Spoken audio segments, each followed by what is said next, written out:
guys, Retro Gaming Goth here, and I am back with a new video for you guys. Well, with the trailer being released on Pokemon Brilliant Diamond and Pokemon Shining Pearl, I thought it might be a good idea to really go retro. Go back like a decade plus, back to the original Pokemon Diamond and Pokemon Pearl game for the Nintendo DS. So, I don't own Pokemon Pearl right now, but I do have Pokemon Diamond. My god, this game is really going back retro, isn't it? I mean, back to 2007, you really do feel your age when you look back at games as old as this. I mean, obviously, if you were there from Generation 1, you would literally become like a child. Like I was, you would literally become a child again. Like, reliving all the good memories of you picking your first Pokemon, going through all the Kanto region. That was just the first generation as well, by the way. Capturing all the Pokemon you wanted, going through gym battles, as well as earning badges, capturing new Pokemon just to build up your Pokedex, as well as going to the Elite Four, defeating the reigning champions, defeating the champion himself, and then fighting the rival, which is actually the new champion, and then getting the mark in the Hall of Fame as the world's greatest Pokemon trainer, and then going off to the cave and getting one of the most powerful Pokemon in the world. And then just aiming to complete your Pokedex more than anything. That's basic Generation 1, but now we're at, what is this, Generation 4 Pokemon Diamond? I'm not sure, I think so. I think we went from Kanto to the Orange Islands, Johto. In gaming terms, I don't think there really was an Orange Islands, it was just Kanto, Johto, and then, oh, I can't remember what was after that, I'll be honest with you. But anyway, we've got the Diamond version right here. Oh my god, right. Game 3 presents Pokemon Diamond. Version start now. Yes, please. So what I'm going to do for you guys, I'm basically retrospecting. I'm just going back to the original Pokemon team I used to own back then, obviously a year or two later on since I first started playing the game. And I just want your opinion on them. Obviously, I've looked at the Pokedex and I've seen Brilliant Diamonds and Shining Pearls Pokedex lineup. Obviously, I just wanted to compare and see which one you guys think would be more suitable for the game in the future games coming out later on this month, I believe. Compared to obviously the Pokemon in this generation, in retrospect of this being like 2007s against going against 2021. Just let me know what you guys think. I am going to go for Shining Pearl this time, though. We're not much of a Pokemon Pearl fan compared to Diamond. I do prefer Diamonds over Pearls, I'm not going to lie. However, I went for Diamond because it looked stacks better. Not going to lie. I do like Pearl. I'm not saying I don't like it. I know I probably just said I didn't. But what I mean is I don't like it as much as Diamonds. That's all I'm saying. They're a girl's best friend. I'm not saying anything beyond that. But the point is, this is my Pokemon team. I don't know if you guys can see it from there, but I am going to zoom in. And we're going to basically go over the Pokemon one by one, go through their stats and the typing and why I picked these ones in particular. Obviously, you can probably guess just from looking at them right now.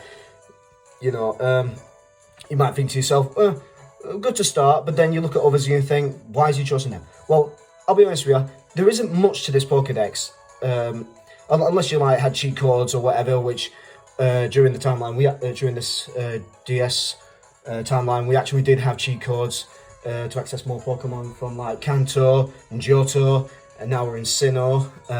Actually, this might be Generation 3. I'm gonna have to look at this. I really can't remember. It's been that long since I played really first few generation of Pokemon games.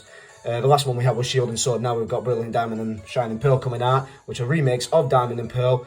I also have Pokemon Platinum. I'll point that out to you. If you want to see a video on that, leave a comment below and say, yes, we want to see this video. We want to see your Pokemon lineup or whatever it is you want to see in that game in particular. Let me know in the comments below. Otherwise, I might end up doing it anyway just for the fun of it. But if you tell me, I'll know, and then I'll be sure to post it. And I'll even mention the person who actually says, yes, we want to see this vid. Just as a little shout out. And also, if you like this video, be sure to like, share, and subscribe to my channel. I am Retro Gaming Goth. I say it often enough. I've got like 50 plus videos by now. You don't know who I am. Hit that like button, hit that subscribe button, hit the notification bell so you don't ever miss another video, and let me know for sure when you want to see another video from me. So, with that being said, let's get into this Pokemon team from Pokemon Diamond, the original Pokemon Diamond game from 2007, and I'll basically just go through them one by one, and let me know what you think below. Whether this team will be competitive enough, shall we say, or decent enough to run in the next generation Pokemon Brilliant Diamond and Shining Pearl. So, my starter Pokemon, and I'm not going to lie, I'm probably going to choose this one again because it is my favourite from this generation. Infernape. Original start was Chimchar, evolved into Monferno, and then became Infernape. Now, you can probably tell just from the overall viewing of this Pokemon, the stats, the level, it literally... I kind of gave up on the game sometime after. I was caught up in doing a lot of other stuff, you know, work per se, back in 2007. So...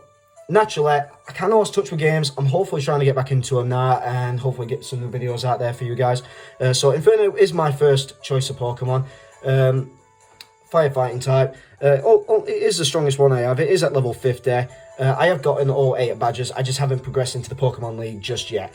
So it's a pretty good sweeper Pokemon. Not very good on defense and what have you, but considering its high speeds and its high attack, Inferno is a pretty decent Pokemon for that. And I gave it an item called Fist Plate. Now, because I'm trying not to give away my age yet, I was quite young, so to speak, back then. And I didn't really know much about Pokemon having certain abilities. I actually didn't know nothing about abilities. I didn't also know that putting items onto the Pokemon would actually benefit them. I did play Pokemon Stadium 2, and I was slowly noticing that Pokemon were having special items attached to them, and they kept appearing on screen randomly. Could never understand why, but now obviously I do know why, so that's why only recently I've started putting items on these Pokemon. So it's got Fist Plate, which helps powers up its fighting type moves. Being only at level 50, it doesn't have many strong fire type moves. I'll just see if I can scroll across here. So this is where obviously I found it, achieved it. Took it.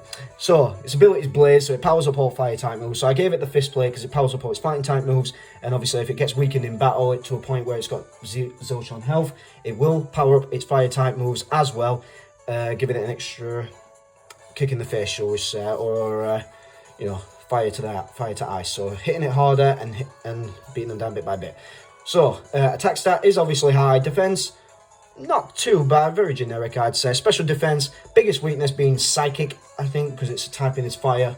Oh no, it's not psychic, what is it? Go on. So it's a fire, fighting type. Okay, I'll be honest, I can't think right now what its 4-time weakness is, if it has one. I do know it's weak against a lot of stuff, but it can hit, it's really fast as well. Its speed is pretty much the top of its stats. It's high, it's at the highest, so it's fast, it's strong, it can attack hard, it can defend a little, and dish out really powerful moves, and it's quick to hit. So that's why I chose Infernape as my starter Pokemon, well, Chimchar as my starter Pokemon, because Infernape is badass. So, that's my hashtag. Oh, if you're a fan of Blaziken, I'm just going to say, that is a cool Pokemon. That I think that was originally one of our first, if not the first, firefighting type. I think that was from the generation before. I swear that. I am going to have to look at these generations, because I remember Johto, and then a new season came out, and I cannot for the life of me remember what it was. I think, actually, it was Ruby, Sapphire, and Emerald. I can't remember what region that was, but that was Generation 3, so this obviously will make it Generation 4. So, thank you, Memory, for remembering that the first firefighting type was actually Blaziken, and that is part of the reason why I chose Infernape, because it's... Oh, thank you so much for reminding me, that's all I'm going to say. Right, so, these are its moves. Rock Smash, Flame Wheel, Grass Knot, and Close Combat. Back then days, you didn't have HM moves where... you know, you could just burst them out at random. These Pokemon had to be attached, had to know all these HM moves. Otherwise, they couldn't do jack all. You couldn't plow through rocks, you couldn't fly to other cities that you've already been to in the past, you couldn't surf across the ocean, you couldn't get rid of whirlpools. It was just an absolute pain that these HM moves had to take up one slot, or at least, at the very least, one slot of your Pokemon's, out of the Pokemon's 4 chosen type attacks. So... I gave it Rock Smash because it's a fire type move and it helps lower opponent's defense. Flame Wheel is a fire type. It can learn stronger fire type moves, but I gave it Flame Wheel. It's only got Flame Wheel at the minute. Grass Knot, I read its effect. I figured it would come in quite good handy if it has to battle a heavy Pokemon, particularly water types, because obviously there are some heavy water type Pokemon out there, and ground types especially, and rock, are very heavy. Ground can obviously be fire. rock can beat fire, fighting can beat rock, grass can beat both rock and ground type. So that's why I gave it grass knot, because it makes it just that little bit stronger. And with having close combat as a powerful fighting type move, it makes it a very good sweeper. So what else past that? That's just the stats of the attack. We don't need to know about that. That's basically all it is. And yep. Right, so next on our list we have Rampardos. Not much I can say about this other than it's just a rock type Pokemon. I think I got given it as a fossil. I'll get to that one in a second. Where did I get this? Often, doses often.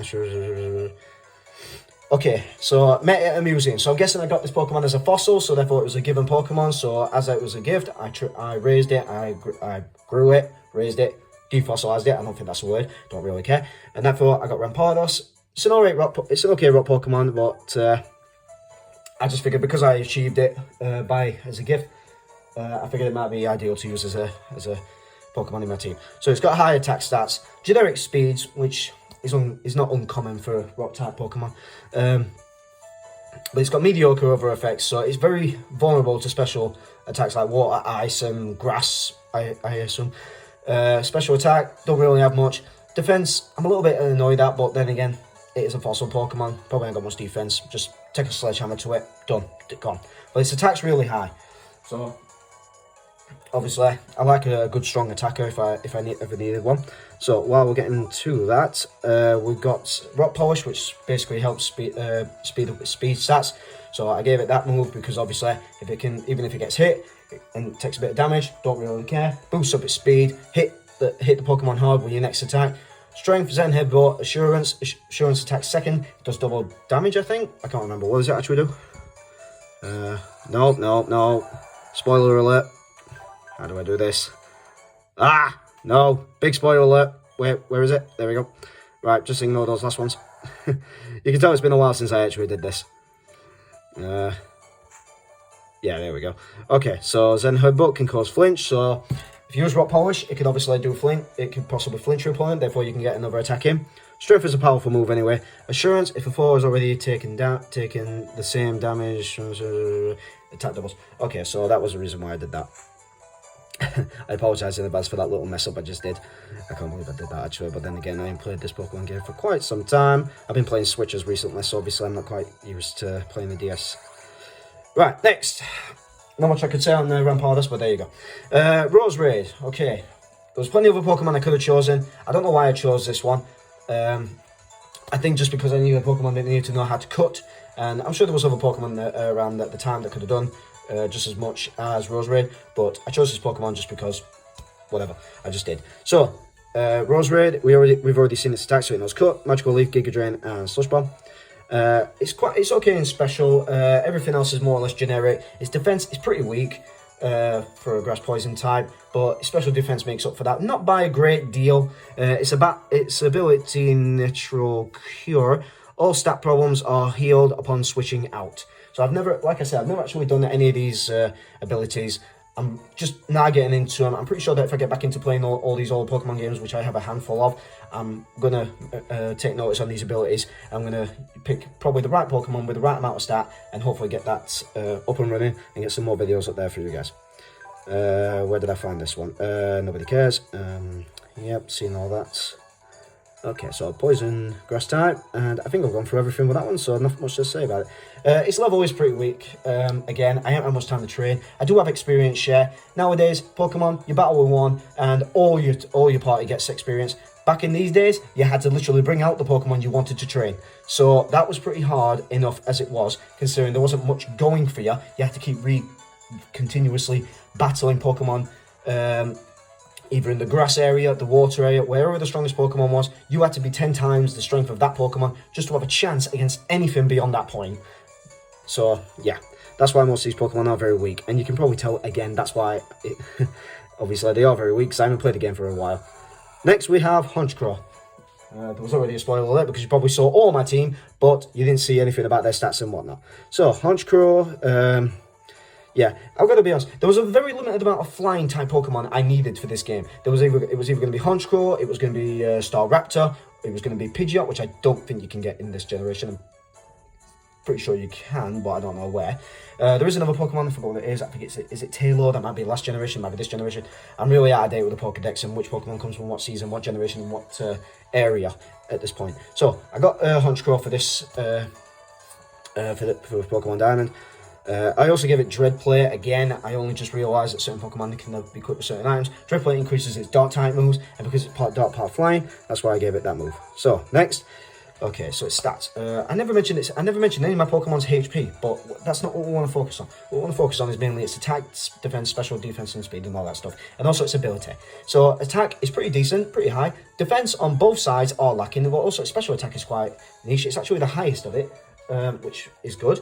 Its speed is a little lacking, but I mean for flying types that's pretty near because flying types are generically fast, but just goes to show not all of them are. Its ability is Insomnia. Basically just prevents Pokemon from falling asleep. A niche little effect, and it is quite handy because you never know when you're going to come up against a Pokemon and it knows a sleep ability or a sleep attack. And then you're just basically screwed after that because your Pokemon cannot attack or do anything while it's asleep unless it knows the attack. What the hell's it called? Sleep Talk, which lets your Pokemon attack while it's asleep. But it randomly chooses one of its other 3 moves while doing that move. So that might have been the next generation. Game again. Attacks are Fly, Nightshade, and Roost, and Feint Attack. Fly allows you to obviously fly and then dive down. Nightshade does a bit of damage. Roost obviously helps it regenerate its health, and Feint allows it to deal certain damage. Now that's a Dark type move that never misses, I don't think. Fly that inflict damage equals Pokemon's level, that regenerates it. Yes, the move that draws and hits without fail.